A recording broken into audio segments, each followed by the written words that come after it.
Welcome back, everyone. Before we jump into today's powerful story, make sure you hit that like button, share this video with your friends, and subscribe to the channel for more inspiring and dramatic real lifestyle stories. Today's story takes us inside a high-powered New York tech office, where a new black intern's first day turns into something no one expected. A moment of disrespect, a shocking reaction, and then an unexpected arrival that changes everything in seconds. You won't believe how one decision shifts the entire power dynamic in the room. So sit back, stay tuned, and watch till the end. And let's get started. In a sleek downtown New York tech office filled with glass walls, polished desks, and the constant hum of ambition, Jordan stepped in for his first day as a new intern. He was young, black, and noticeably nervous, holding a slim notebook in one hand and a backpack over one shoulder. Despite his anxiety, there was determination in his eyes. This internship at a top-tier marketing firm was a chance he had worked extremely hard for. As the morning orientation began, employees gathered in the main conference room.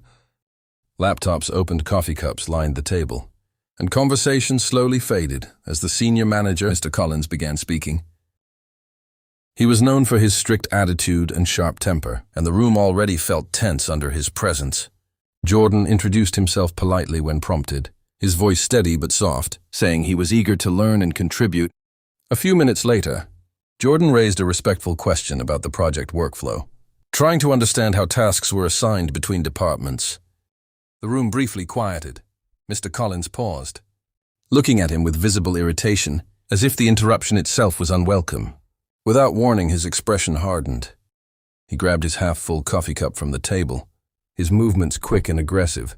In a sudden motion fueled by frustration, Collins flung the coffee toward Jordan's direction. The dark liquid splashed across the edge of the table, scattering documents and staining the surface. A few droplets hit Jordan's shirt sleeve. The room fell completely silent. Chairs stopped moving, typing ceased, and every employee froze in shock, unsure how far the situation would escalate.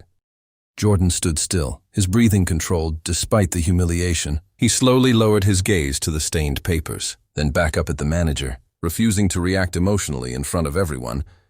His calmness only deepened the tension in the room, leaving an uneasy silence hanging in the air.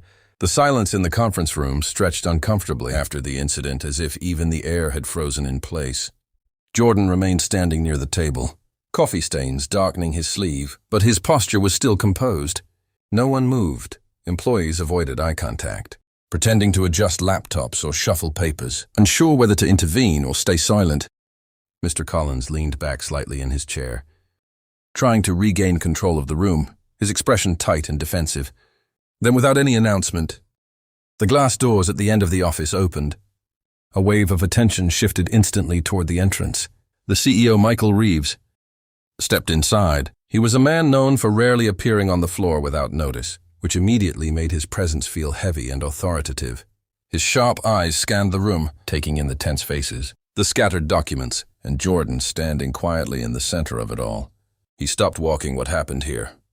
he asked, his voice calm, but carrying a firm edge that made everyone straighten up. Instinctively, no one answered.